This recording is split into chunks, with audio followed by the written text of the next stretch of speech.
இந்த 12வது அதிகாரத்துல நம்ம ஒரு மகிமையான காட்சியை நம்ம பார்த்துட்டு வரோம். தேவனுடைய நித்திய செயல்கள், சாத்தானுடைய ஆண்டவருடைய பிரதான சத்ருவான சாத்தானுடைய செயல்களும் ஆண்டவர் ஒரு டிராமா மாதிரி ஒரு படத்துல போட்டு நமக்கு காட்டுறாரு. அதை புரிஞ்சுக்கிறதுக்கு ஒரு டிராமா மாதிரி காட்டுறாரு. நம்ம போன வாரம் அதிசயமான ஒரு காட்சியை பார்த்தோம். ஒரு பெண் சூரியனை ஒரு துணி மாதிரி போட்டுக்கிட்டு சந்திரனை மெரித்து கொண்டு 12 நட்சத்திரங்களுடைய ஒரு சிங்காசனத்தை, ஒரு கிரீடத்தை தான் சுமந்து இருக்கிறத நம்ம பாக்குறோம். அந்த பெண்ணு கர்ப்ப வேதனையில கஷ்டப்பட்டுக்கிட்டு இருந்தத நம்ம பாக்குறோம். அதுக்கப்புறம் ஒரு பெரிய வலுசர்ப்பம், அகோரமான காட்சியாக 7 தலைகள் 10 கொம்புகளுடைய வலுசர்ப்பம் அந்த குழந்தை எப்போ பிறக்கும் அதை விழுங்கலான்னு காத்துக்கிட்டு இருந்த ஒரு வலுசர்ப்பத்தையும் நம்ம அது ஒரு படத்துல பார்த்தோம். இது நடந்துட்டு இருக்கும் போது அந்த குழந்தை பிறந்த உடனே வானத்துக்கு எடுத்துக்கொள்ளப்பட்டதாக நம்ம பார்க்கிறோம். எடுத்துக்கொள்ளப்பட்ட பிறகு அந்த ஸ்திரீ அந்த வலுசர்ப்பத்துக்கிட்ட தப்பித்து எங்க போயிடுச்சுன்னு பாக்குறோம், ஒரு வனாந்திரத்துக்குள்ள போனதாக நம்ம இதை பாக்குறோம். இது என்ன காட்சின்றத தெளிவாக ஒன்னா போன வாரம் பார்த்தோம். இயேசு கிறிஸ்துவனுடைய முதலாவது வருகை பத்தி இது நமக்கு பேசுகிறதா நம்ம பார்த்தோம். ஆனா கேள்வி என்னன்னா, இயேசு கிறிஸ்துடைய முதலாவது வருகை அவர்கள் என்னதான் செஞ்சுட்டு போனாரு அப்படின்ற ஒரு கேள்வி வரலாம் இல்லைங்களா? திடீர்னு வந்தாரு, பிறந்தாரு, எடுத்துக்கொள்ளப்பட்டு ஆச்சுன்னா அவர் என்ன பண்ணாரு? அவரு வருவாரு, வந்தவுடனே சர்ப்பத்தின் தலையை நசுக்குவாருன்னு போட்டிருக்கிறது. 1 யோவான் 3:8 போட்டிருக்கிறது. தேவகுமாரன் வெளிப்பட்டது சாத்தானுடைய கிரியைகளை அழிப்பதற்காக வெளிப்பட்டிருக்காருன்னு போட்டிருக்கிறது. அவர் எப்படி அழிச்சாரு? அந்த கேள்விக்கு பதில் தான் இப்போ 7ல இருந்து 12 வசனங்கள் வரைக்கும் நமக்கு வருது.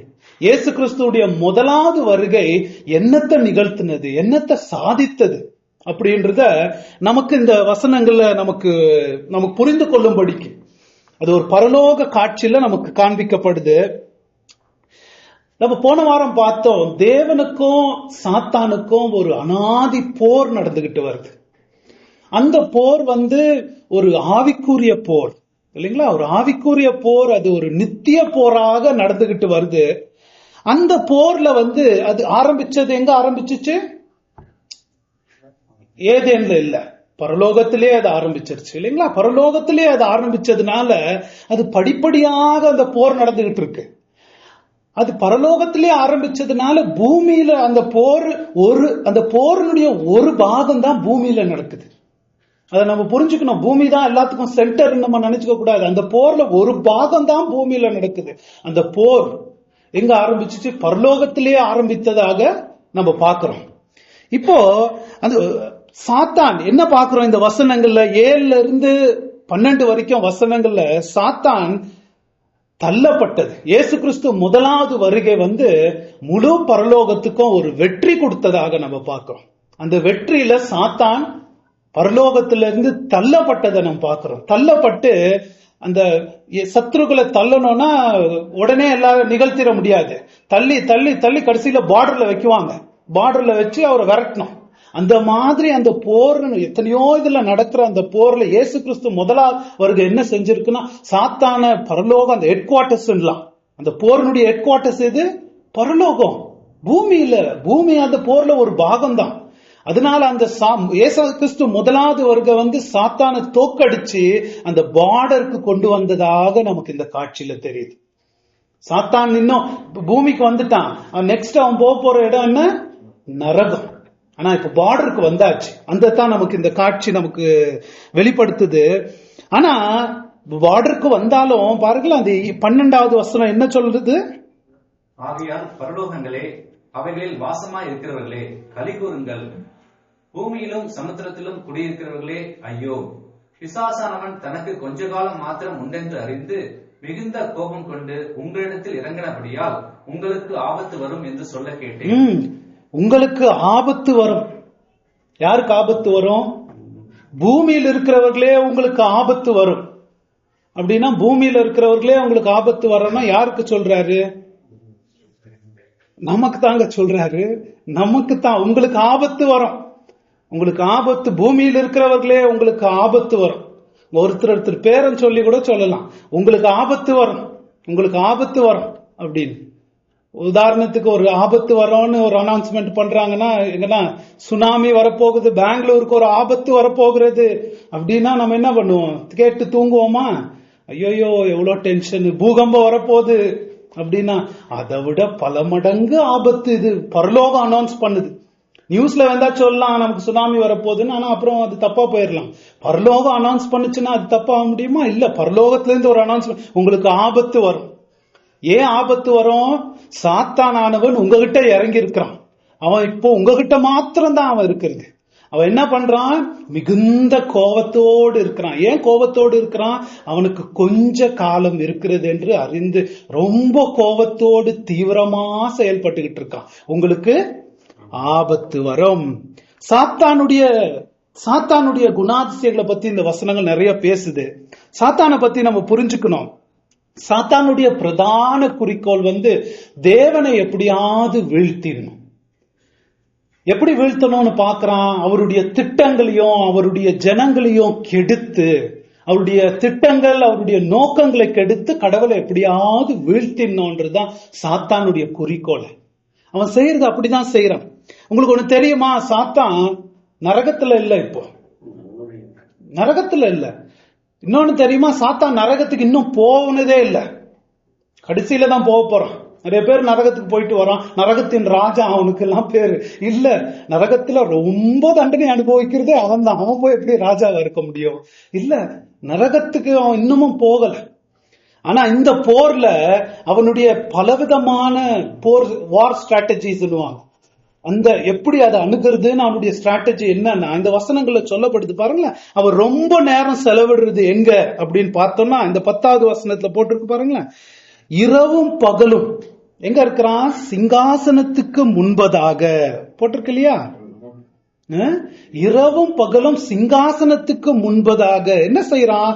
விசுவாசிகளை அவன் குற்றப்படுத்துவது. அப்படிதானே போட்டிருக்கு, குற்றப்படுத்துவது. ஏன்? விசுவாசிகள் எவ்வளவு தகுதியற்றவர்கள் ஆண்டவரே, அவங்களுடைய பாவத்தை ஆண்டவருக்கு நினைவுபடுத்தி அவங்களுடைய தோல்விகளை ஆண்டவருக்கு விளைவுபடுத்தி அவங்க நரகத்துக்கு போறது எவ்வளவு நியாயம்ன்றத அவங்க மேல அவங்க பாவங்களை பத்தி குற்றப்படுத்துகிறது இரவும் பகலும் அவனுடைய போர்ல முக்கியமான ஒரு ஸ்ட்ராட்டஜி, முக்கியமான ஒரு பங்கு. அடுத்ததாக அவன் செய்யறது அந்த பரிசுத்த தேவதூதர்களோடு போர் செய்யறது இன்னொன்னு அவனுடைய ஸ்ட்ராட்டஜி. பரிசுத்த தேவதூதர்களோடு அடுத்ததாகத்தான் இந்த உலகத்துல தான் செயல்படுறது. இந்த உலகத்துல தன் பல விதங்கள்ல மனுஷர்களை ஆண்டவர்கிட்ட வர முடியாதபடிக்கு அவன் எல்லா முயற்சியும் பாவத்திலே அவங்கள வச்சிருக்கணும். ஆண்டவர்கிட்ட அவங்க வந்துடவே கூடாது என்பதற்காக பல முயற்சிகளை அவன் செய்யறான். பல விதங்கள்ல ஆண்டவர்கிட்ட மக்கள் வரக்கூடாது என்பதற்காக அவனுடைய முயற்சி இருந்துகிட்டே இருக்கும். அதை நம்ம பார்க்கலாம். ஒருவேளை ஆண்டவர்கிட்ட வராங்கன்னு வச்சுக்குவோம், வந்த உடனே என்ன பண்றது? அவன் என்ன பண்ணி வச்சிருக்கிறான் தெரியுமா? உண்மையான வழி தெரியாதபடிக்கு ஃபுல்லா மறைச்சு வச்சிருக்கிறான். உதாரணத்துக்கு ஒரு வசனம் படிப்போம். மத்தேயு 7வது அதிகாரம் 13வது வசனம். ஆண்டவரே சொல்றாரு பாருங்களேன். இடுக்கமான வாசல் வழியாக உட்பிரவேசியுங்கள். கேட்டுக்கு போகிற வாசல் விரியும் வழி விசாலமாய் இருக்கிறது, அதன் வழியாய் பிரவேசிக்கிறவர்கள் அநேகர். ஜீவனுக்கு போகிற வாசல் இடுக்கமும் வழி நெருக்கமுமாய் இருக்கிறது, அதை கண்டுபிடிக்கிறவர்கள் சிலர். பாருங்களேன், 2 வழி. யாராவது இந்த உலகத்துல பாவத்திலிருந்து தப்பிச்சு ஆண்டவருடைய வழியில போகணும்னு வரும்போது என்னவா இருக்குதான்? 2 வாசல் இருக்குதான். ஒரு வாசல் ரொம்ப விசாலமா இருக்கிறதா, அதுல போறது அநேகர் போட்டிருக்கு பாருங்களேன். அதுல போறது அநேக பேர் போவாங்களாம், ரொம்ப பேர் இருக்குவாங்க அதுல. ஆனா ஜீவனுக்கு போற அது ரொம்ப விசாலமா இருக்குமா, கூட்டம் கூட்டமா கும்பல் கும்பலா ஒரே கூட்டமே போகுது அந்த வழியில. அது எங்க போறது?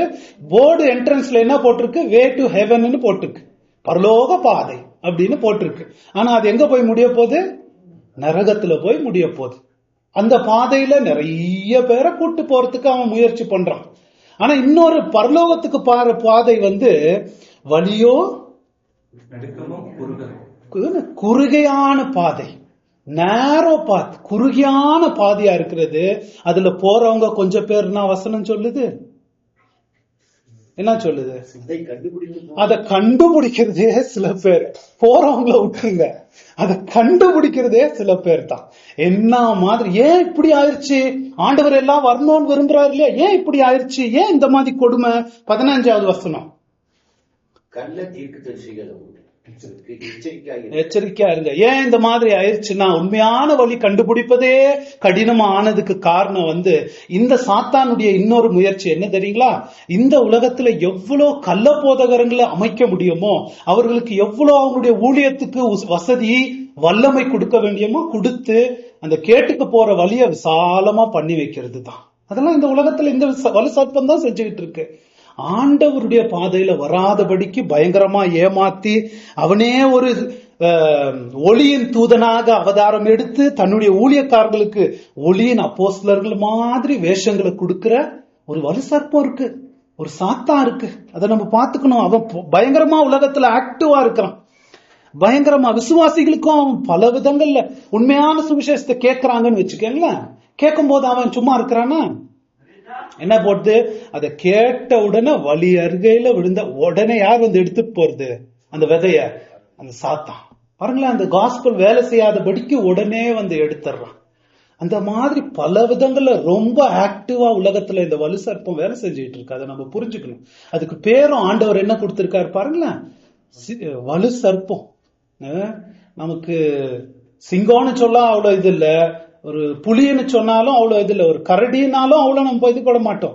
ஒரு நம்ம உடம்பே சிலுக்கிற மாதிரி இருந்தா, ஒரு பல்லி இல்லைன்னா ஒரு காட்டேஜுக்கு போனா ஒரு பெரிய சரன்னு ஒரு பாம்பு ஓடுதுன்னா உடம்பு எப்படி சிலுக்கும்மா?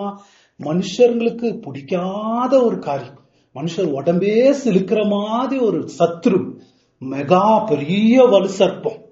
இது எல்லாருடைய வாழ்க்கைங்களை கெடுக்கிறதுக்கு தான் இதுக்கு வேலை.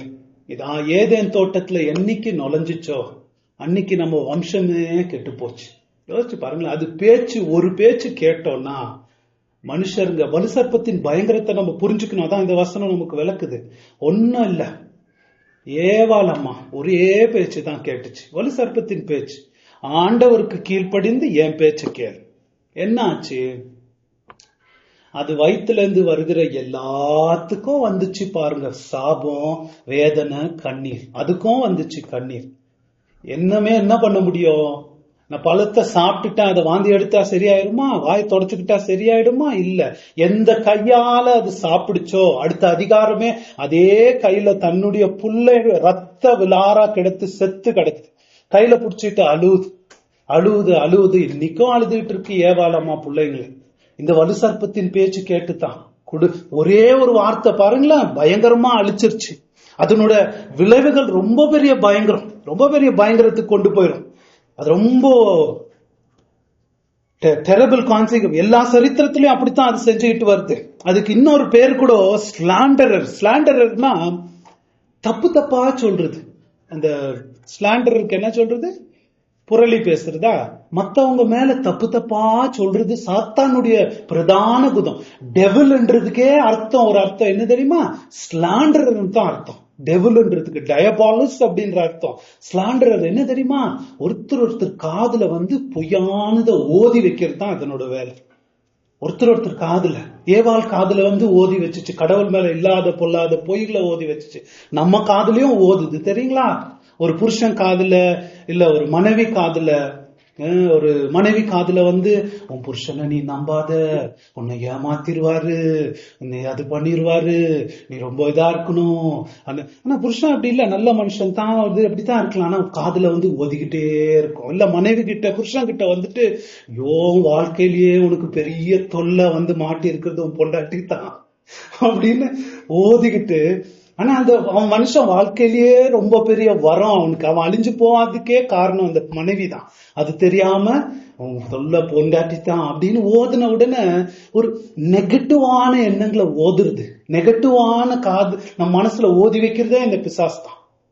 நீ எவ்வளவு பாவம் பாரு, உனக்கு ஏன் இவ்வளவு கஷ்டங்கள் உனக்கு வருது, கடவுள் ஏன் உன்கிட்ட இவ்வளவு கஞ்சூசா இருக்கிறாரு, உனக்கு எவ்வளவு அப்படியெல்லாம் இருக்கு. நெகட்டிவ் எண்ணங்களை நிரப்பி நிரப்பி நிரப்பி நம்மள பராமரிப்புல அதிருப்தியா செய்யறது, ஒருத்தர் மேல சந்தேகப்பட வைக்கிறது, கோவப்பட வைக்கிறது, இது இந்த பிசாசு ஓதுகிறது தான். ஸ்லாண்டரர், அவனுடைய குணங்களை குறித்து நம்ம ஜாக்கிரதையா இருக்கணும். வாழ்க்கைகளை கெடுக்கிறவனே அவன்தான். உலகம் அனைத்தையும் மோசம் போக்குற பிசாசு. அப்படிதானே வருது. He leads the whole world astray. அப்படின்னா என்ன தெரியுங்களா? லீட்ஸ் எப்படிங்க? நான் கம்மநல்லிக்கு போறது அப்படின்னா என்ன சொல்லலாம்? இப்படி போப்பா, நேரா போனீங்கன்னா கம்மநல்லி வருது அப்படின்றது இல்ல. இப்படி போ, இப்படி போ, இப்படி போ, அப்படி போன்னு வழி தவற விட்டு நம்மள கடவுள்கிட்ட நம்ம போகாதபடிக்கு பல வழியில நம்மள நடத்தி, அஸ்ட்ரேனா நம்ம வழி தப்பி போகும்படிக்கு செய்யறது பிசாசு தான். கடவுள்கிட்ட நம்ம போகாதபடிக்கு பல வழிகள்ல நம்மள போக வைக்கிறது பிசாசு தான். முழு உலகத்தையும் அப்படி போக வைக்கிறானா? யோசிச்சு பாருங்களேன். கடவுள்கிட்ட அவங்க வந்துடக்கூடாது. அதனால ஆயிரக்கணக்கான வழிகளை ஏற்படுத்தி எல்லா முழு உலகத்தையும் அவன் லீட்ஸ் த வேர்ல்ட் அஸ்ட்ரே. அதான் வருது. பல வழிகள் கடவுள்கிட்ட ஒண்டி நெருங்கி வந்துடக்கூடாது. ஒரு விசுவாசிக்கும் எவ்வளவு பிரச்சனை பண்றான் பாருங்களேன். கடவுள்கிட்ட நெருங்கி வந்துடுறதுக்கு விட்டுறான்னா, பல ஜபத்துல ஒழுங்கா இருக்க விடுறது இல்ல, அதுல ஒழுங்கா இருக்க விடுறது இல்ல. விசுவாசிகளும் பெரிய பிரச்சனை கொடுக்கறது. கடவுள்கிட்ட நெருங்கி வராதபடிக்கு நம்மள நடத்துறது பிசாசு தான். உலகம் அனைத்தையும் மோசம் போக்குற பிசாசு. அவனை பத்தி நம்ம நல்லா தெரிஞ்சுக்கணும். ரொம்ப அவனுடைய பேச்ச கேட்டா விளைவுகள் கொஞ்சம் நெஞ்சம் இல்ல. கடவுள்கிட்ட வராதபடிக்கே மனுஷர்களை நடத்தி நடத்தி கடைசியில விளைவு அக்கினி கடல்ல கொண்டு போய் பயங்கரமான நித்திய விளைவு கொண்டு வர்றதுதான் பிசாசுடைய வேலை. தான் வலு சர்ப்பம், இந்த டேஞ்சரஸ் எனிமி. உங்களுக்கு ஆபத்து வரும் அவனால அப்படின்னு தான் பரலோகம் நமக்கு சொல்லுது. உங்களுக்கு ஆபத்து வரும். சரி, இந்த வசனங்களை கொஞ்ச நேரம் நம்ம தியானிச்சு நம்ம பார்ப்போம். 7வது வசனத்துல இந்த 2 காரியம் நமக்கு சொல்லப்படுது. இந்த 7-12 பரலோகத்துல இருந்த வெற்றி, பரலோகத்துல ஏற்பட்ட வெற்றி. எதனால இந்த வெற்றி? இயேசு கிறிஸ்து முதலாவது வருகை. தான் வந்து வாழ்ந்து சிலுவையில் அடிக்கப்பட்டு அவர் மரித்து உயிர்த்தெழுந்து எடுத்துக் கொள்ளப்பட்டார் இல்லையா? அதனால பரலோகத்துல என்ன ஆச்சு அது நமக்கு இந்த வசனம் நமக்கு விளக்கி காட்டாது. எந்த வசனத்திலயாவது நமக்கு தெரியுதா? இந்த வசனத்துல தெரியுது பாருங்களேன். ஹெட் குவார்டர்ஸ்ல வெற்றி ஆச்சு. நம்ம கண்களுக்கு சாத்தா இன்னும் ஓடுற மாதிரி தெரியுது. ஆனா இவ்வளவு பெரிய வெற்றி அவரு நிகழ்த்தி போயிருக்கிறாருன்றது இந்த வசனம் நமக்கு காமிக்குது. 7வது வசனம் படிப்போம். வானத்திலே யுத்தம் உண்டாயிற்று. மிகாவேலும் அவனை சேர்ந்த தூதர்களும் வலு சர்ப்பத்தோடே யுத்தம் பண்ணினார்கள். வலு சர்ப்பமும் அதை சேர்ந்த தூதரும் யுத்தம் பண்ணியும் ஜெயம் கொள்ளவில்லை. வானத்தில் ஒரு யுத்தம் உண்டாயிற்று. வானத்தில் ஒரு யுத்தம் உண்டாயிற்று. There is a war. என்னது? மிகாவேலும் அவனை சேர்ந்த தூதர்களும் வலு சர்ப்பமும் அவனை சேர்ந்த தூதர்களுக்கும் ஒரு பெரிய போர் நடக்குது. இங்க எத்தனை போருங்கெல்லாம் பார்த்திருக்கோமோ நம்ம டிவியில தான் பார்த்திருப்போம் இல்லைங்களா? அதெல்லாம் என்ன போர்? நேரா பார்த்தா எப்படி இருக்கும் யோசிச்சு பாருங்களேன். சில இதெல்லாம் த கிளாஷ் ஆஃப் த டைட்டன்ஸ் அப்படி ஒரு படம் இருக்குது. கிளாஷ் ஆஃப் த வேற வேற உலகங்கள்ல இருந்து வந்து நடத்துற போர், அது பயங்கரமா இருக்கும். யோசிச்சு பாருங்க. இந்த போரை பத்தி நம்ம என்ன சொல்றது? இந்த போர் மனித ஆயுதங்கள்னால செய்யப்படுற போர் அல்ல இல்லைங்களா? மனித ஆயுதங்கள்னால தேவதூதர்கள் ஏதாவது பண்ணிட முடியுமா? ஒரு பெரிய பாம் டேங்கரை வச்சு தேவதூதரை ஷூட் பண்ண முடியாது. இதெல்லாம் நம்மளால கற்பனை, நம்ம புத்திக்கு எட்டாத அளவுக்கு நடக்கிற போர், ஆவிக்குரிய போர். அவங்க எவ்வளவு ஸ்பீட்ல அவங்க டிராவல் பண்ணுவாங்க, அவங்களுடைய பவர் எவ்வளவு பெருசா இருக்கும், மலைகளை அகிலங்களை அசிக்கிற மாதிரி வல்லமா அவங்களுக்கு இருக்கும். பிரதான தேவதூதன்னா அவருக்கு எவ்வளவு பவர் இருக்கும் யோசிச்சு பாருங்களேன். பெரிய போர், ஆவிக்குரிய போர் ஒண்ணு நடக்குது. அதெல்லாம் நம்மளாம் கற்பனை கூட பண்ண முடியாது. ஆனா பரலோகங்களே யோவானே அதை ஆச்சரியமாக பார்த்து நமக்கு எழுதுறார். ஒரு போர் கண்டேன். இந்த போர் ஆரம்பிச்சது இயேசு கிறிஸ்துடைய முதலாவது வருகை. அந்த போரினுடைய விளைவு என்ன? வலு சர்ப்பம் மீகாவேல் ஜெயித்தாரு, வலு சர்ப்பம் தோத்து போனதுடைய விளைவாக என்ன நடக்குது? அந்த வலு சர்ப்பத்துக்கு பரலோகத்தில் இன்னமே இடம் இல்லாம வலு சர்ப்பமும் அதனோடு சேர்ந்த தேவதூதர்களும் பூமிக்கு தள்ளப்பட்டார்கள். இதான் பரலோக போரினுடைய விளைவு. இத பத்தி நம்ம என்ன யோசிக்கிறது? நிறைய இத இப்படி நம்ம நினைச்சுக்கலாம். ஆதியில ஒரு போர் நடந்துச்சு, சாத்தான் பேயா மாறினவுன்னு, லூசிபர் பேயா மாறினவுன்னு போர் செய்து தள்ளப்பட்டது. அது இல்ல இது சொல்றது. நான் சொன்ன மாதிரி இயேசு கிறிஸ்துவனுடைய சிலுவை மரணம், அவருடைய உயிர்த்தெழுதல் ஜெயத்தினால வந்த ஒரு விளைவு. இது என்ன நடக்குது? இயேசு கிறிஸ்துடைய முதலாவது வருகையினால வந்த விளைவு. சாத்தானுக்கு ஒரு பயங்கர மரண அடி கிடைச்சிச்சு இயேசு கிறிஸ்துவனுடைய மரணத்தினால, வெற்றியினால.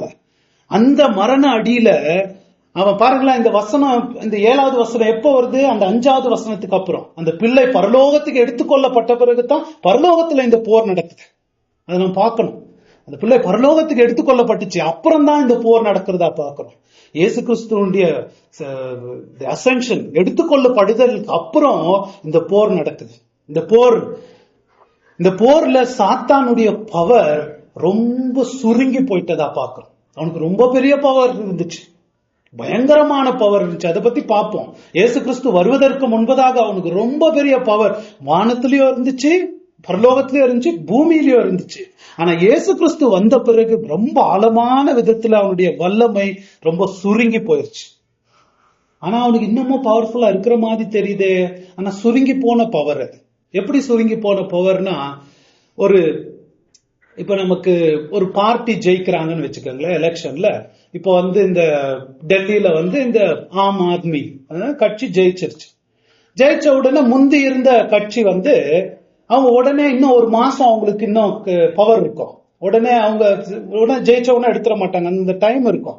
அந்த டைம் இவங்க போறதுக்கு, இவங்க தான் ஜெயிச்சுட்டாங்க, இப்ப இவங்க தான் நெக்ஸ்ட் வர போறாங்கன்னா, இப்போ என்ன கட்சி அது? இல்ல, இருக்கிற கட்சி, ஆளுகிற கட்சியினுடைய பவர், அந்த கட்சி ஜெயிச்சிச்சுன்னா இந்த கட்சியினுடைய பவர் அவங்க ஆட்சியில இருந்தாலும் ரொம்ப குறைஞ்சு போகும். தெரியுங்களா? ரொம்ப குறைஞ்சு போகும். அவங்களுக்கு இப்போ அவங்களுக்கு இருக்கிற ஸ்டாஃபும் அந்த பார்லிமெண்ட்ல இருக்கிற பவர் முதல் மாதிரி இருக்காது. அவங்க முதல் மாதிரி அந்த ப்ராஜெக்ட் செய்யலாம், இந்த ப்ராஜெக்ட் செய்யலாம், அவங்க அமௌண்ட் எல்லாம் எடுக்கிறது, அப்ரூவல் எல்லாம் ரொம்ப கட் ஆயிடும். இவ்வளவுதான், இந்த ஒரு மாசத்துக்கு நீ என்ன செய்ய முடியும், அதான் ஆயிடும். அதுக்கு மேல உனக்கு ஒன்னும் இல்ல. பவர் ரொம்ப பவர் எல்லாம் கம்மியாயிரும். இவங்க கட்சியில இருக்கிறவங்க, இவங்களுடைய ஸ்டாஃப் எல்லாம் மத்த கட்சிக்கு குதிக்கலாமான்னு பார்ப்பாங்க. இவங்க தோத்து போயிட்டாங்க இல்லையா? அந்த மாதிரி உங்களுக்கு இருக்கிறது கொஞ்சம் தான், ஒரு மாசம் தான் பவர்ன்ற மாதிரி. சாத்தானுக்கு அந்த மாதிரி தான் பவர் ரொம்ப சுருங்கி போச்சு. ஏன்னா இயேசுடைய கட்சி ஜெயிச்சதுனால சாத்தானுடைய பவர் ரொம்ப சுருங்கி போச்சு. அந்த விதத்துல தான் நம்ம இங்க பாக்குறோம். இயேசு கிறிஸ்துடைய முதலாவது வருகை சாத்தானுடைய வல்லமையை ரொம்ப சுருக்கினதாக இந்த பரலோக காட்சி நம்மளுக்கு காமிக்குது. ஏன் இயேசு இந்த உலகத்துல இருக்கும் போதே அதை நடக்கிறதா அவர் பார்த்ததா நமக்கு சொல்றார். வசனம் படிப்போமே, லூக்கா 10:17.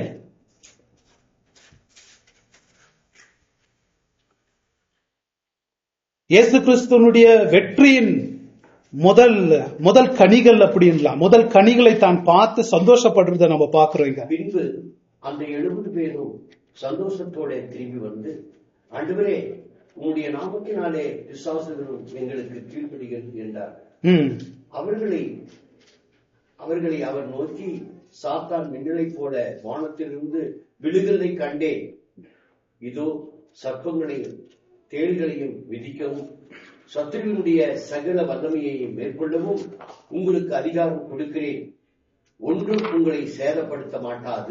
பாருங்களேன், சாத்தான் மின்னலை போல் விழுகிறதை நான் கண்டேன். அவனுடைய வீழ்ச்சியை அப்பவே பாக்குறாரு. பாருங்களேன், சாத்தானுடைய வீழ்ச்சியை தான் பாக்குறாரு.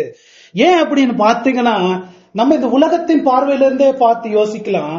இயேசு கிறிஸ்து வருவதற்கு முன்பதாக சத்தியம்ன்றதே, ஆண்டவருடைய வார்த்தை என்றதே எங்க மாத்திரம்தான் இருந்துச்சு? யார் மாத்திரம்தான் உண்மையான தேவனை ஆராதித்துக் கொண்டிருந்தாங்க? இஸ்ரவேல் ஜனங்க மாத்திரம்தான். அது சின்ன லேண்ட், குட்டியோண்டு லேண்ட், அவங்களுக்கு மாத்திரம்தான் ஆண்டவரை பத்தி தெரிஞ்சிருந்துச்சு. மீதி இருக்கிற விசாலமான முழு உலகமும் இருள்ல இருந்துச்சு, சாத்தானுடைய கண்ட்ரோல்ல இருந்துச்சு. நம்ம பாக்குறோம் இல்லைங்களா? ஆண்டவர் அந்த இஸ்ரவேலே பயங்கர கோளாறுல இருந்துச்சு நம்ம பாக்குறோம்.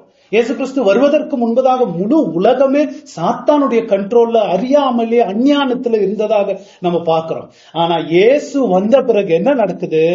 இவர் அனுப்புறாரு 70 பேர், அதுக்கப்புறம் அனுப்புறாரு என்ன நடக்குது? பிலிப்பு அனுப்புறாரு.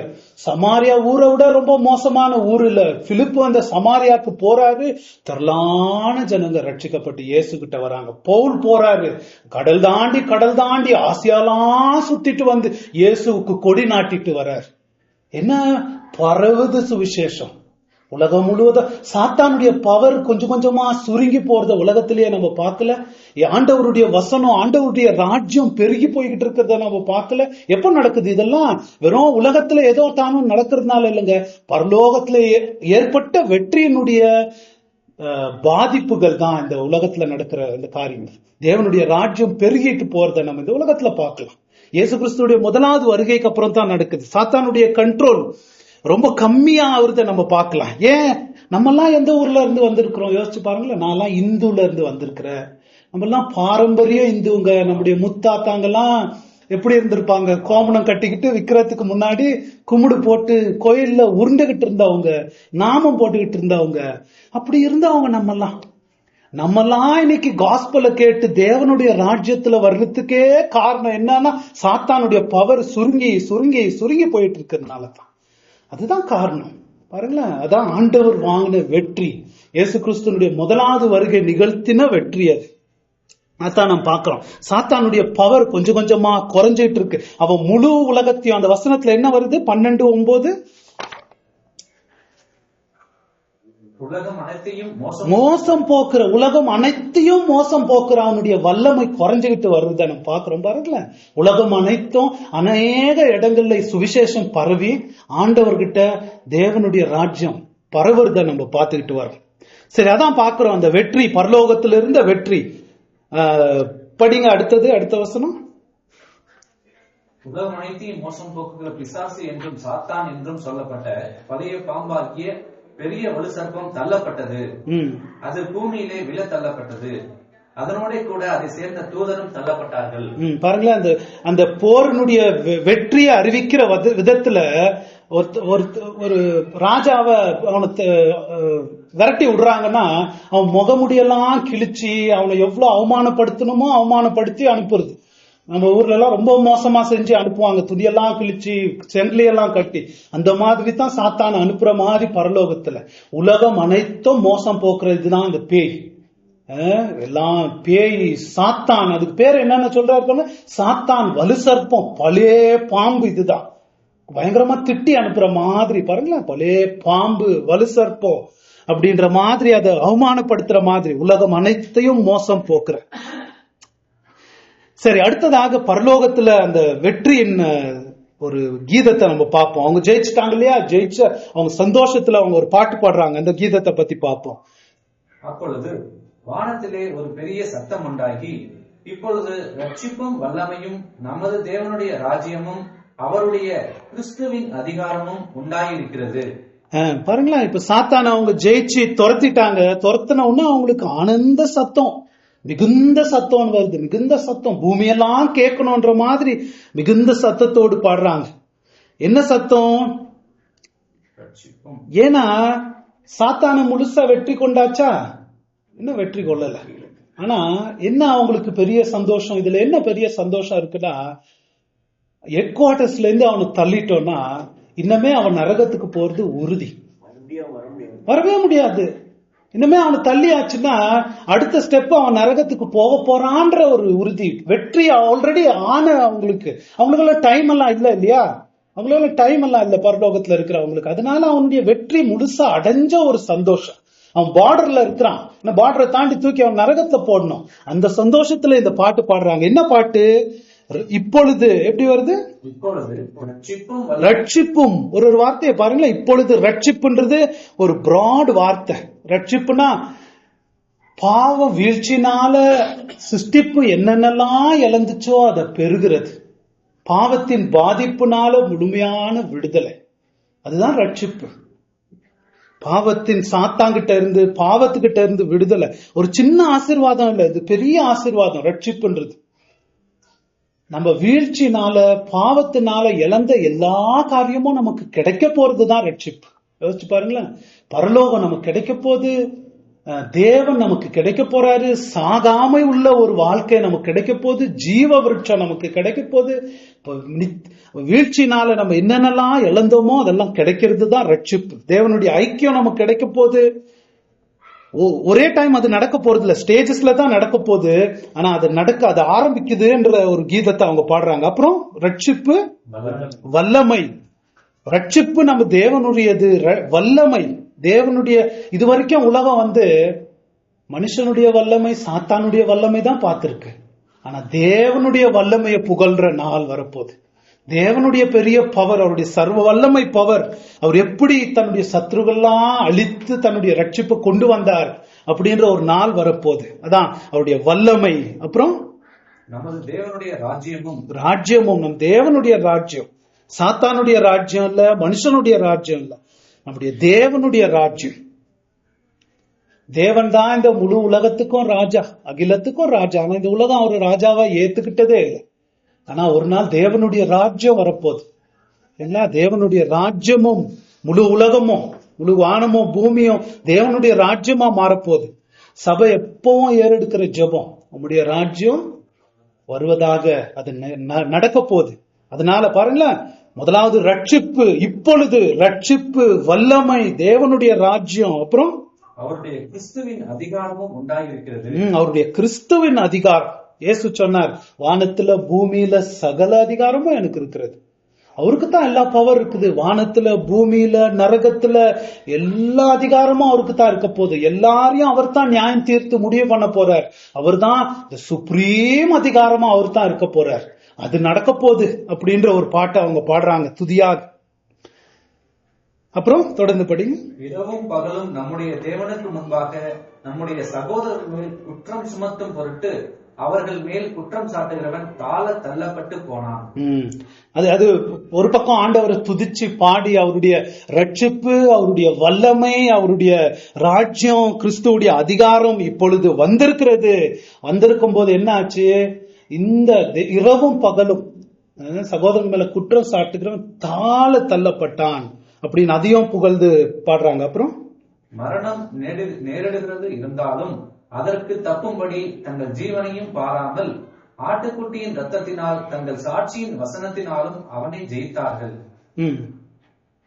ஆகையால் பரலோகங்களே, அவைகளில் வாசமாய் இருக்கிறவர்களே, கலிகூறுங்கள். பூமியிலும் சமுத்திரத்திலும் குடியிருக்கிறவர்களே, ஐயோ, பிசாசானவன் தனக்கு கொஞ்ச காலம் மாத்திரம் உண்டென்று அறிந்து மிகுந்த கோபம் கொண்டு உங்களிடத்தில் இறங்கினபடியால் உங்களுக்கு ஆபத்து வரும் என்று சொல்ல கேட்டேன். ஆனா அந்த வலு சர்ப்பம் சாதாரணமா இல்ல, பூமிக்கு வந்திருக்கிறான். பரலோகத்துல வெற்றி வந்துருச்சு, பரலோகத்துல ஜெயம் வந்துருச்சு. அந்த வலு சர்ப்பம் எங்க வந்திருக்கிறான்?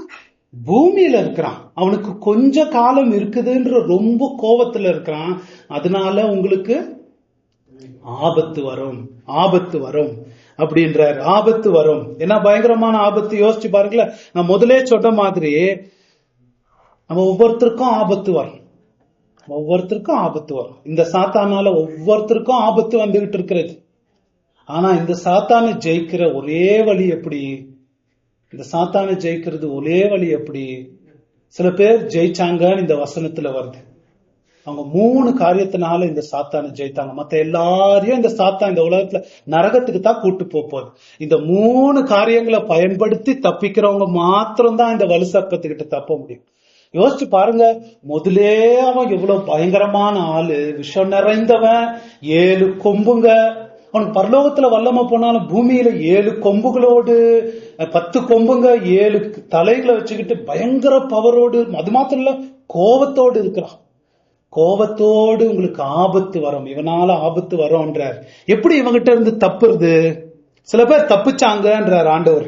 எப்படி தப்பிச்சாங்க? இந்த துதியிலேயே வருது பாருங்களேன்.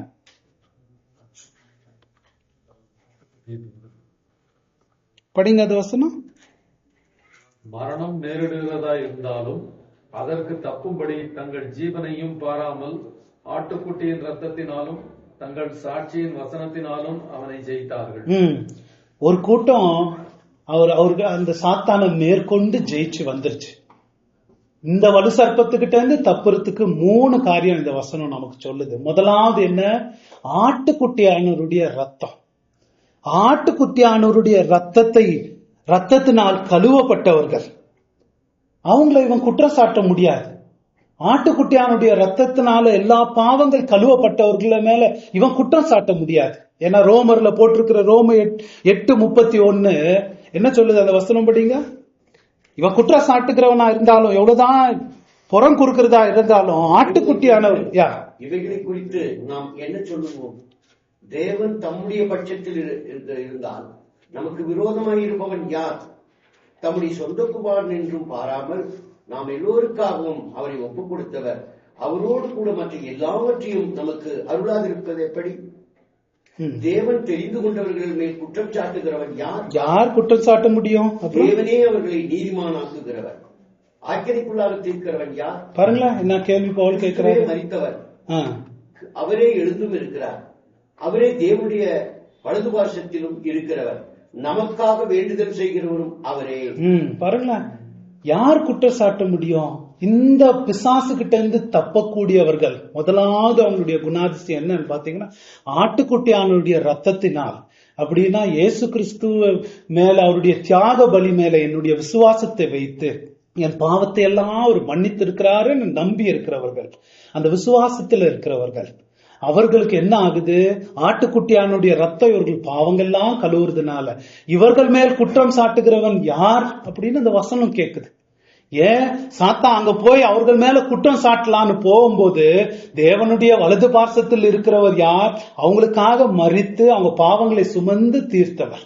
முதலே சொன்ன மாதிரி, அங்க அந்த பாவம் செய்யறான், இப்படி இருக்கிறான், இவனை போய் பரலோகத்துக்கு கூட்டு வர முடியுமா, இவனை போய் அப்படி செய்ய முடியுமான்னு பக்கத்துல அவர் என்ன இருந்து, தகப்பனே பாவங்களுக்காக நான் மரித்திருக்கிறேன், அவங்களுக்காக நான் ரத்தத்தை சிந்திருக்கிறேன், நமக்காக பரிந்து பேசுறவரும் அவர். அதனால தான் அவங்க தப்பிக்கிறாங்க. அடுத்ததாக அவங்களுடைய குணாசி என்ன பாக்குறோம்? வெறும் ஆட்டுக்குட்டியான ரத்தத்தினால மாத்திரம் இல்ல, அவருடைய சாட்சியின் வசனம் பாக்குறோமா? அவருடைய சாட்சியின் வசனம். என்ன சாட்சியின் வசனம்? அதாங்க வேத வசனம். சாட்சியின் வசனம் வந்தாவே நியூ டெஸ்டமெண்ட், புதிய ஏற்பாடை பத்தி பேசுது, தேவனுடைய வசனத்தை பத்தி பேசுது. அந்த சாட்சியின் வசனத்தை பயன்படுத்தி அவங்க பரிசுத்தமாக்கி கொண்டிருக்கிறவர்கள், தாங்க பரிசுத்தப்படுகிறவர்கள். அவங்க அந்த வசனம் எப்படி வருது படிங்க. அவங்க ஜீவன் என்றும் பாராமலாம், மரணம் நேரிடுகிறதா இருந்தாலும் அதற்கு தப்பும்படி தங்கள் ஜீவனையும் பாராமல் ஆட்டுக்குட்டியின் ரத்தத்தினாலும் தங்கள் சாட்சியின் வசனத்தினாலும் அவனை ஜெயித்தார்கள். என்ன பார்த்தோம்னா, இங்கிலீஷ்ல சொல்ல போனா 3 வார்த்தைகள் தான். இந்த 3 நாள் தான் அவங்க தப்பிக்கிறாங்க. ஒன்னு ஜஸ்டிபிகேஷன், பாவங்கள்லாம் ஆட்டுக்குட்டியான ரத்தத்தினால் கழுவப்பட்டு தேவனுக்கு முன்பதாக நீதிமானாக்கப்படுறாங்க. 2வது அவருடைய வசனத்தினால பரிசுத்தமாக்கப்படுறாங்க, சான்டிபிகேஷன். 3வது பர்சிவரன்ஸ், அவங்க உயிரே போனாலும் ஆனா ஆண்டவருடைய வழியில விடாமுயற்சியா போகிறவர்கள். இந்த 3 இருக்கிறவங்க தான் இந்த வலுசர்ப்பத்துக்கிட்ட இருந்து தப்ப முடியும். அப்படி தப்பிச்சவங்க தான் ஜெயிச்சவங்கன்னு இந்த வசனம் நமக்கு சொல்லுது. முதலாவது பரிசுத்தமாக்குதல், நீதிமானாக்குதல். நம்ம ஆட்டுக்குட்டியான ரத்தத்தினால் பாவங்கள்லாம் கழுவப்பட்டு, 2வது அவருடைய வசனத்தினால் நம் வாழ்க்கை பரிசுத்தமாக்கி கொண்டு போய்கிட்டு, 3வது விடாமுயற்சி. எது வரைக்கும் விடாமுயற்சி? மரணம் நேரிட்டாலும். அப்படித்தானே வருது அந்த வசனம். உயிரே போனாலும் சரி, அவங்க விடாமுயற்சியா போகிறவர்கள். அவங்க தான் இந்த பிசாசு கிட்ட இருந்து தப்ப முடியும்னு போட்டிருக்கு. ஏன்னா இந்த பூமியில ஆபத்து வரும் அப்படின்னு போட்டிருக்கு. சில காரியங்கள் நான் பயன்பாடுக்கு நான் சொல்லி முடிக்கிறேன். இவங்களை கவனிங்களேன். இந்த வசனத்துல போட்டிருக்கிறவங்கள, இவங்க எல்லாருமே சாத்தானால தாக்கப்பட்டவங்க. பரலோகத்துக்கு போன எல்லாருமே நம்ம என்ன பாக்குறோம்? சில பேர் பரலோகத்துல அங்க இருக்கிறாங்க. அவங்க எல்லார பத்தி விவரம் நமக்கு கொடுக்கப்படுது. அவங்கள பத்தி தான் அந்த வசனம் நமக்கு சொல்லுது. நான் சொன்ன மாதிரி ஒரு நித்திய போர் நடந்துகிட்டு இருக்கு. அந்த போர்ல நம்ம எல்லாரும் கூட சம்பந்தப்படுறோம். அந்த போர்ல சாத்தான் நம்ம எல்லாரையும் தாக்குது. அந்த போர்ல இவங்க எல்லாரும், பரலோகத்துக்கு போற எல்லாருமே அதுல தாக்கப்பட்டிருக்கிறாங்க. ஆனா அங்க போய் சேர்ந்தவங்க யாருன்னு பாத்தீங்கன்னா, அந்த போர்ல வெற்றி அடைந்து சாத்தானை மேற்கொண்டவங்க மாத்திரம்தான். அதுதான் நம்ம இந்த வசனம் நமக்கு சொல்லுது. பாருங்களேன், தாக்கப்படுறவங்க, அந்த போர்ல போராடினவங்க. முதலாவது 3 காரியம் பார்க்கலாம் அவங்கள குணாசியம். முதலாவது அந்த போர்ல போராடினவங்க, சாத்தான் கூட போராடினவங்க. 2வது அந்த போர்ல வெற்றி அடைந்தவங்க, வெற்றி அடைந்து ரெண்டாவது அந்த போர்ல சாத்தானை எதிர்த்தவங்க, மூணாவது சாத்தானை ஜெயிச்சவங்க. பாப்போமே, அந்த வசனத்துல வருது பாருங்களேன். நிறைய அட்டாக்ஸ் சாத்தானால அவங்களுக்கு வந்திருக்கு, சோதனைகள் அவங்களுக்கு வந்திருக்கு, சந்தேகம் அவங்களுக்கு வந்திருக்கு, சாத்தான் கூட அவங்க போராடி இருக்காங்க. ஆனா அந்த போர்ல அவங்க போராடி ஜெயித்து இருக்கிறத நம்ம பார்க்கலாம். இந்த வசனம் படிங்களா இன்னொரு வாட்டி. மரணம் நேரிடுகிறதா இருந்தாலும் அதற்கு தப்பும்படி தங்கள் ஜீவனையும் பாராமல் ஆட்டுக்குட்டியின் ரத்தத்தினாலும் தங்கள் சாட்சியின் வசனத்தினாலும் அவனை ஜெயித்தார்கள். அவங்க போர்ஸ், அவங்க பாருங்க இங்கிலீஷ்ல வருது, தமிழ்ல அவ்வளவு கொஞ்சம் இதா வருது. மூணு விஷயங்கள் கிளியரா வருது. முதலாவது அவங்க போர் செஞ்சவங்க இல்லைங்களா. சாத்தான் அவங்க ஜெயித்தாங்கன்னா போர் இல்லாம ஜெயிக்க முடியுமா? போர் அதுல அடங்கி இருக்கு. அவங்க போர் செஞ்சிருக்கிறாங்க முதலாவது. ரெண்டாவது அந்த போர்ல எதிர்த்து இருக்கிறாங்க சாத்தான் தாக்கும் போது சாத்தானை எதிர்த்து இருக்காங்க. மூணாவது வெற்றி கொண்டிருக்காங்க. நம்ம போர்ல இருக்கிறோமா நம்ம கேட்டுக்கணும். நம்மள இந்த பிசாசு கிட்ட இருந்து தப்புறதுல நம்ம போர்ல இருக்கிறோமா? போர்ல இருக்கிறதுனா என்ன? நம்ம இன்னைக்கு காலையில படிச்சோம் ஒரு வசனம், திமோத்தி 1:18. பவுல் சொல்றாரு பாருங்களா, திமோத்திக்கு போர் செய்யணும். என்ன அந்த போர்?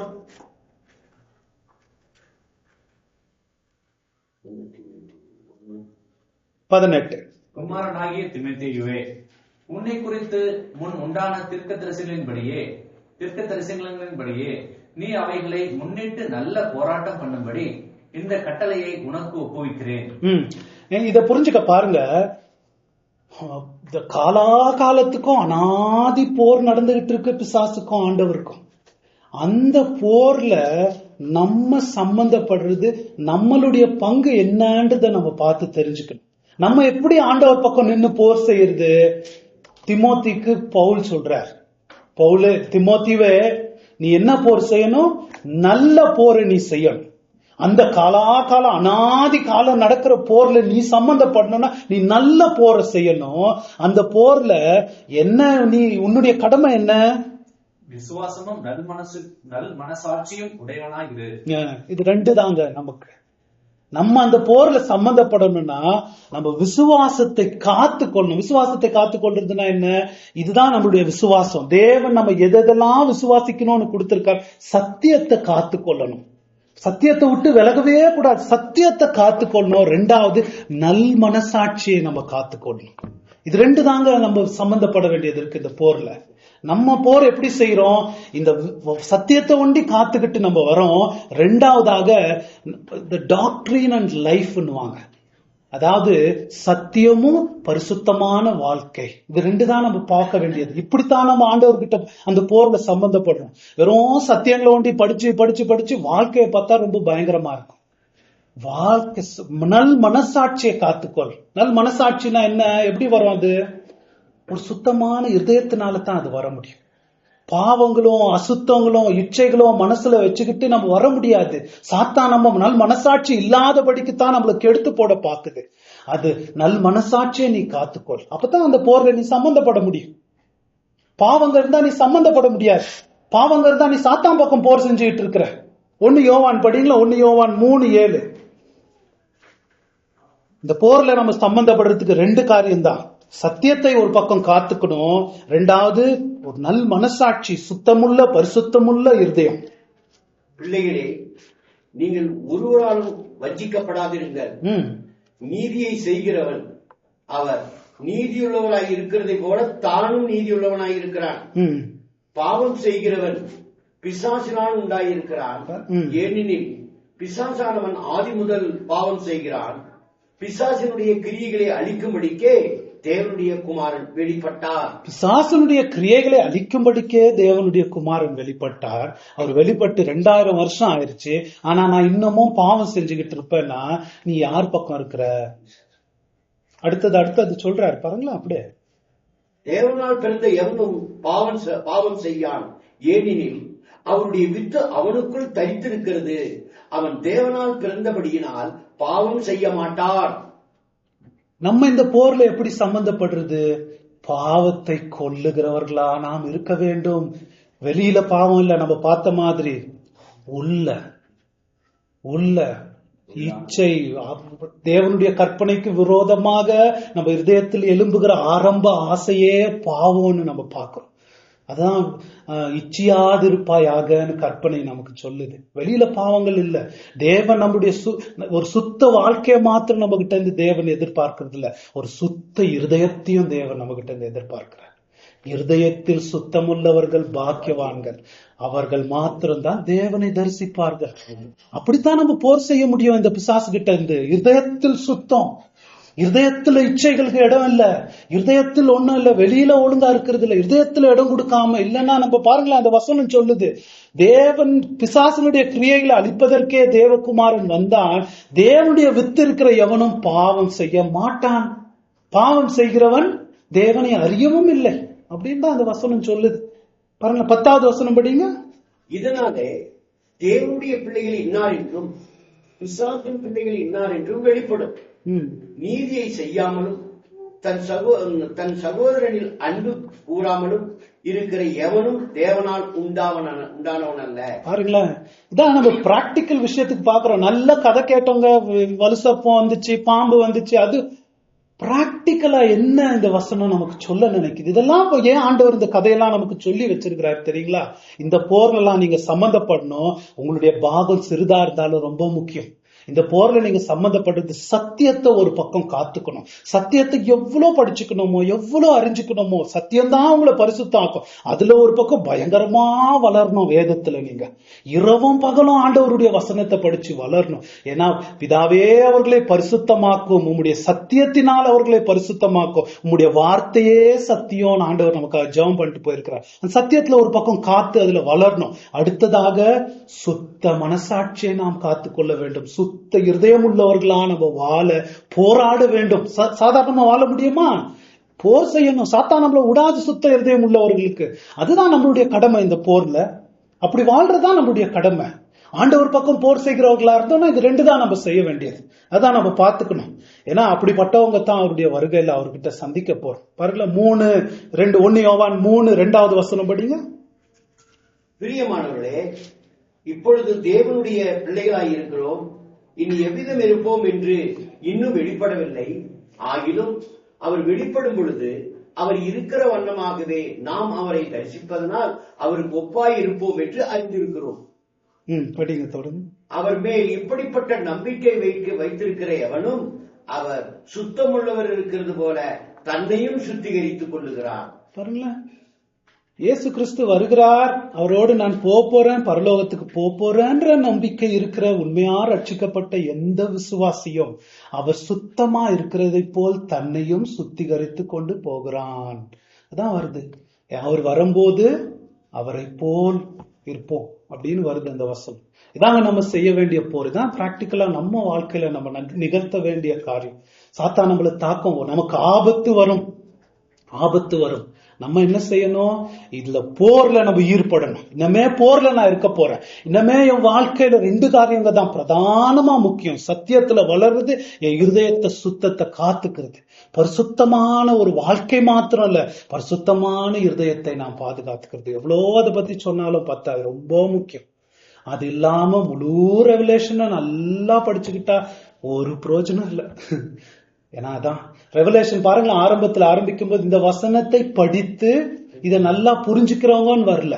இந்த வசனத்தை படித்து அதுக்கு அந்த வார்த்தைகளுக்கு கீழ்ப்படுகிறவர்கள் பாக்கியவான்கள். அது என்ன சொல்லுது, அதனோட விளைவு என்ன? நம்ம அதன்படி நடக்க பார்க்கணும். அந்த இந்த 2 காரியம் இவங்க பாருங்களேன். இந்த போர் செஞ்சவங்களுடைய முதலாவது குணாசி அந்த போர்ல ஈடுபட்டு இருந்தாங்கன்னு பாக்குறோம். 2வது சாத்தானை எதிர்த்தாங்கன்னு பாக்குறோம். எதிர்த்தாங்க, அவங்களுக்கு நிறைய சோதனை வந்துச்சு, சாத்தானால சோதிக்கப்பட்டாங்க. நமக்கும் சோதனை வருது இல்லைங்களா?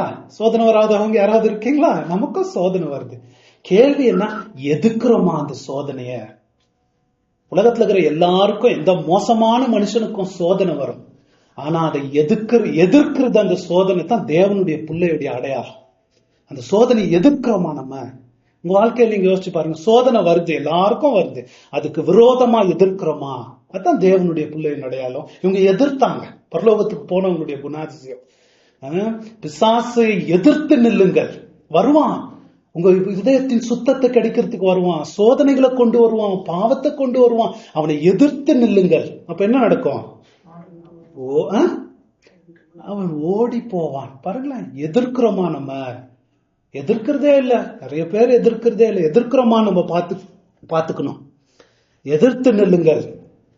நம்ம பாவத்தை நம்ம கை கட்டிக்கிட்டு ஜெபம் பண்ணிக்கிட்டு இருந்தா நம்ம பாவத்தை வென்றுடுவோம் நம்ம நினைச்சுக்கிட்டு இருந்தோம்னா நம்ம ரொம்ப நம்மளை ஏமாத்திக்கிறோம்.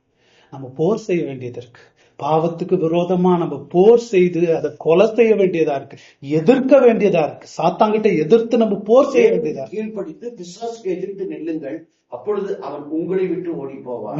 உங்களை விட்டு ஓடி போவான். பாருங்களேன், இவங்க எதுவரைக்கும் எதிர்த்தாங்கன்னு போட்டிருக்கிறது, அவங்க மரணம் என்றும் பாராமல். இல்லைங்களா? எப்படி வருது? மரணம் நேரிடுகிறது இருந்தாலும் அதற்கு தப்பும்படி தங்கள் ஜீவனையும் பாராமல் ஆட்டுக்குட்டியின் ரத்தத்தினாலும் தங்கள் சாட்சியின் வசனத்தினாலும் அவனை ஜெயித்தார்கள். பாருங்களேன், அவங்க மரணம் என்று கூட பார்க்காம, எபிரேயர்ல கேட்கப்படுது, உங்க ரத்த சிந்துற அளவுக்கு பாவத்துக்கு விரோதமா எதிர்த்து நின்று இருக்கிறீங்களான்னு வசனம் நமக்கு வருது.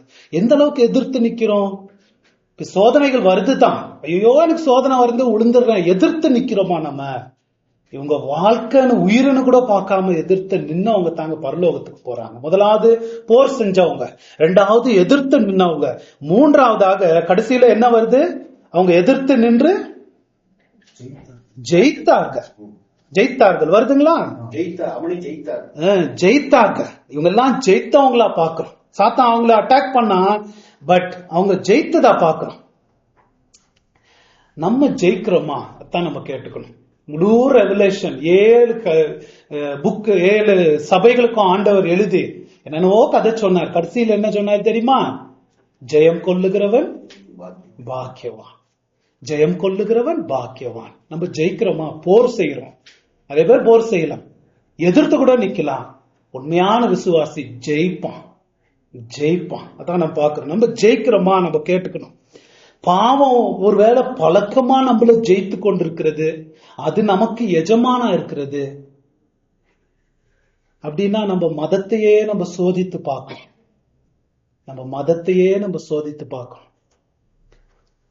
தேவனால் பிறந்தது உலகத்தை ஜெயிக்கும்னு வேதம் சொல்லுது. நம்மள பாவம் தொடர்ந்து ஜெயித்து கொண்டிருக்கிறதுனா நம்ம மதத்தையே நம்ம சோதித்து பார்க்கணும். பாவம் உங்களை மேற்கொள்ளாதுன்னு வேதம் சொல்லுது. உங்களுடைய உள்ளான வாழ்க்கை எப்படி இருக்கு? சாத்தான் சோதிக்கத்தான் செய்யறான், ஆனா நீங்க ஜெயிக்கிறீங்களா? அதான் நம்ம கேட்டுக்கணும். நம்ம ஜெயிக்கிறோமா பாவத்துக்கு விரோதமாக? ஒருவேளை பாவம் நம்மள ஆட்சி செஞ்சுக்கிட்டு இருந்துச்சுன்னா பாவத்துக்கு நாம் மரித்தவர்களா இருக்கலாம். நம்ம பார்த்துக்கணும். பாவத்துக்கு நம்ம அடிமையா இருந்தோம்னா நம்ம தேவனுடைய பிள்ளைகள் அல்ல. இதெல்லாம் கட் அண்ட் ரைட்டா ரெவலேஷன் நமக்கு சொல்லிருது. நம்ம ரெவலேஷன் கிட்ட நம்ம ஆட முடியாது. பாருங்களேன், தேவனால் பிறந்தது எதுவுமே உலகத்தை ஜெயிக்கும். பாவம் செய்கிறவன் தேவனை அறியவும் இல்லை அப்படின்னு யோவான் நமக்கு சொல்லுது. நம்ம ஜெயிக்கிறோமா தான் நம்ம பார்த்துக்கணும். இந்த 3 காரியம் பரலோகத்துக்கு போனவங்களுடைய 3 குணாதிசயங்களை பார்த்திருக்கிறோம். ஒண்ணு, இந்த போர்ல அவங்க ஈடுபட்டு இருந்தாங்க. இந்த போர்ல எந்த விதத்துல சத்தியத்தை காத்து கொள்றதையும் சத்தியத்துல வளர்றதையும் அவங்களுக்கு கவனமா இருந்துச்சு. அது மாத்திரம் இல்ல, சுத்தமான இதயம், சுத்தமான வாழ்க்கை, சுத்த மனசாட்சியை காத்து கொண்டு அப்படி இருந்தாங்க. அடுத்ததாக அவங்க எதிர்த்ததை பார்க்கிறோம். சோதனைகள் பாவங்களை எதிர்த்ததை பார்க்கிறோம். தேவனுடைய பிள்ளையுடைய அடையாளம் எதிர்த்து நிக்கிறது. மூன்றாவது வெறும் எதிர்த்து மாத்தினார், இது எதிர்த்து நிக்கிறேங்க, ஆனா கடைசியில தோத்து போறாங்க நான் என்றது இல்ல, ஜெயிக்கும். தேவனால் பிறந்தது எதுவுமே ஜெயிக்கும். அதான் நம்ம பாக்குறோம். ஜெயம் இருக்கிறதா? ஜெயம் கொள்ளுகிறவன் பாக்கியம். ரெவலேஷன் இனிமே வரப்போகுது பாருங்களேன். கடைசி அதிகாரமா தான் சொல்ல போற. நீ என்னன்னா பேசு, என்னன்னா பண்ணு, ஜெயம் வருதா உனக்கு? ஜெயம் வரலன்னா உன்னுடைய மதமே பொய்ன்னு அர்த்தம். ஜெயம் வருதா? நம்ம அதை பார்த்துக்கணும். இவங்க ஜெயித்தது எது? நம்ம பார்த்த மாதிரி 3 காரியத்தை வச்சு ஜெயித்தாங்க. ஆட்டுக்குட்டியானுடைய ரத்தம் இனிமே அது எனக்கு குற்றப்படுத்தாது, பழைய பாவங்களை அதை ஞாபகப்படுத்தாது. தேவனுக்கு முன்பதாக நான் நீதிமானா இருக்கேன். இந்த வசனத்தை காத்துக்கிட்டு இந்த வசனத்துல வளர்ந்து, மூன்றாவது விடாமுயற்சி, மரணம் வந்தாலும் எப்படி தாங்க ஜெயித்தவங்க பரலோகத்துக்கு போனாங்க. தேவன் நமக்கும் உதவி செய்யட்டும். நமக்கு ஆபத்து வரும், நமக்கு ஆபத்து வந்துகிட்டு இருக்கு. இன்னும் 20 வருஷம், 15 வருஷம், 30 வருஷம் நம்ம எங்க போக போறோம்? நமக்கு ஆபத்து வந்துகிட்டு இருக்கு. வலு சர்ப்பம் இங்கத்தான் கோபத்தோடு இறங்கி இருக்கு, நமக்கு மத்தியில் தான் கிரியை செய்யுது. அவனுக்கு விரோதமா போர் செய்யறது எல்லா ஆயுதமும் நமக்கு ஆண்டவர் கொடுத்திருக்கிறார். பரலோகத்துல அவன் நரகத்துக்கு தான் போறான், அவன் கூட போறவங்க எல்லாம் நரகத்துக்கு தான் போறாங்க. நம்ம அவனை ஜெயிக்கணும்னா இந்த 3 காரியங்களை வச்சு நம்ம ஜெயிக்கணும். தேவன் நமக்கு உதவி செய்யட்டும். ஜெபம் செய்யும்.